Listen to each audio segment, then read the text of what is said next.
எசேக்கியேல் 1:7.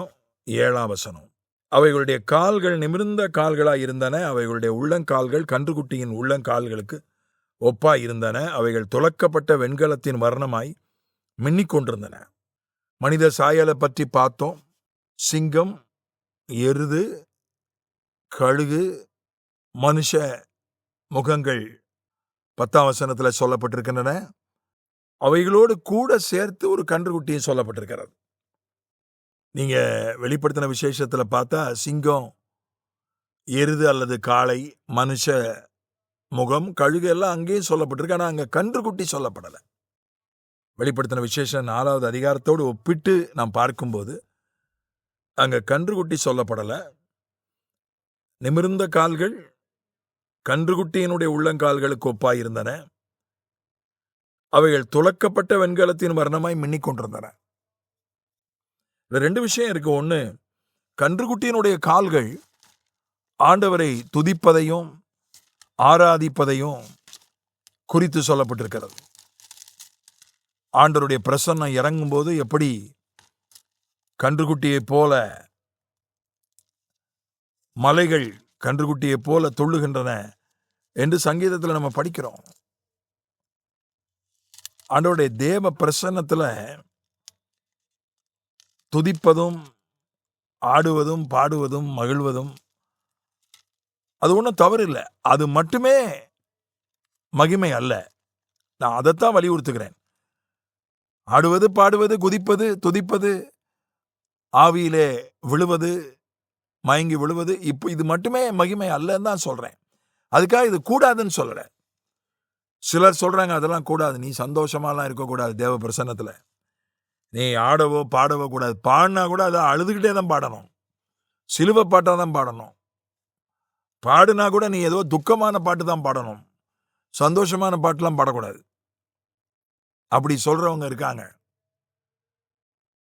ஆனா இங்கே கன்றுக்குட்டியினுடைய உள்ளங்கால்கள் சொல்லப்பட்டிருக்கிறது. வெளிப்படுத்தின விசேஷம் 4ஆம் அதிகாரத்தில் சொல்லாத விஷயம் இங்க சொல்லப்பட்டிருக்கிறத நாம் பார்க்கிறோம். எப்படி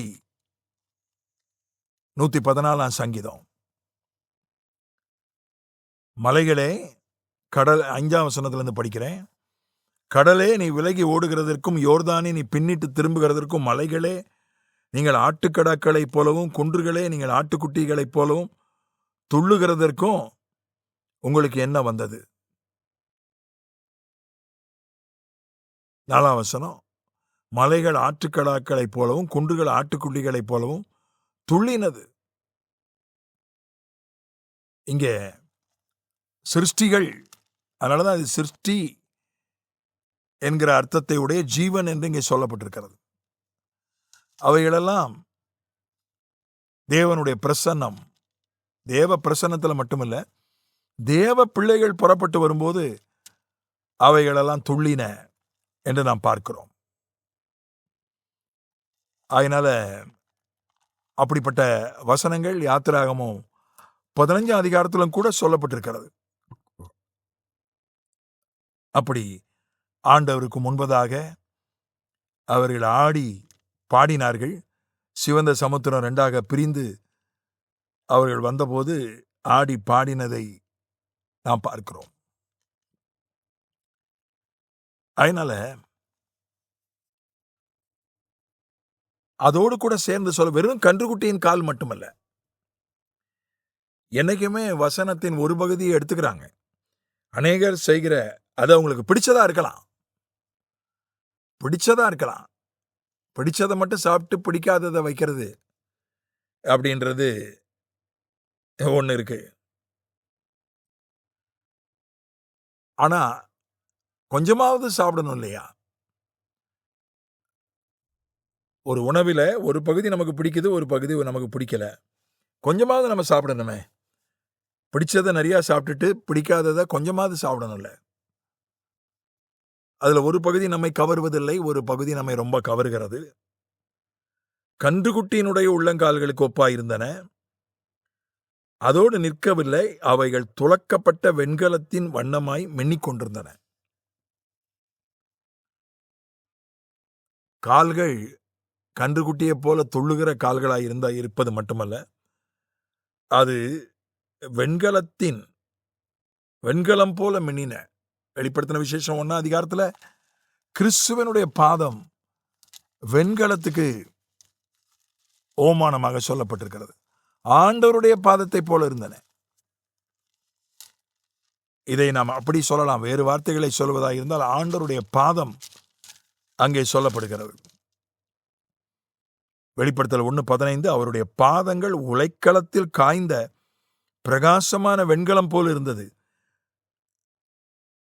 அவருடைய பாதம், ஆண்டவருடைய பாதம், அது அவருடைய பாதத்திலே விழுந்து போதனை அடைகிறார்கள் என்று சொல்லப்பட்டிருக்கிறது.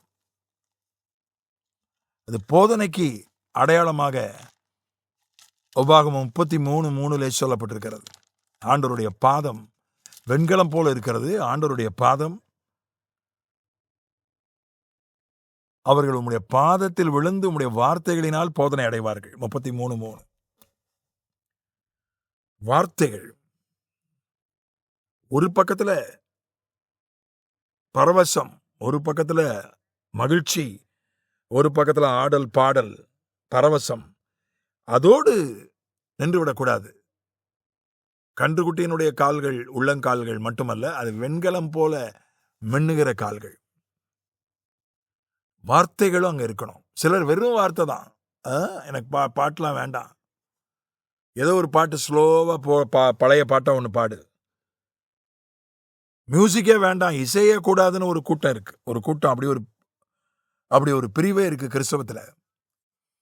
அப்படி ஒரு உபதேசமே இருக்கு. இசையே கூடாது, அதெல்லாம் இசையே கூடாது, சத்தெல்லாம் போடாதீங்கப்பா. அப்படியே இசை போட்டாலும் மெல்ல மெல்ல, அப்படி சத்தம் இல்லாம மெல்ல, ஆர்கன் மட்டும் போடுங்க. அதுவும் அப்படி தூங்குற மாதிரியே இருக்கணும். அது ஒரு சகோதரி சொன்னாங்க, எனக்கு அப்படி அரை தூக்கத்தில் இருக்கணும் காலை ஆராதனையில், அப்போதான் ரொம்ப பிடிக்கும்.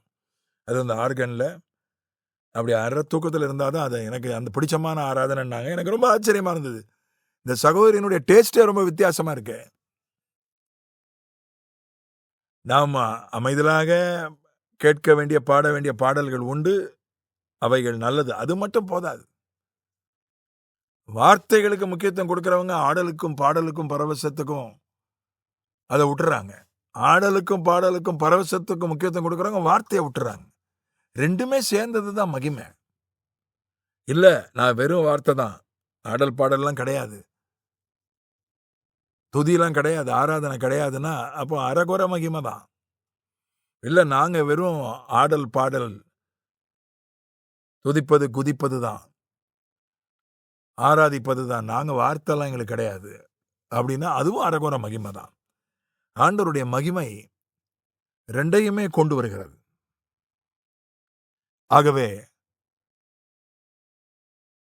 ஆண்டவருடைய சமூகத்தில் துதிப்போம், ஆராதிப்போம், பரவசமடைவோம், அதே நேரத்தில் வார்த்தைகளையும் கற்றுக்கொள்வோம். ஆமென்.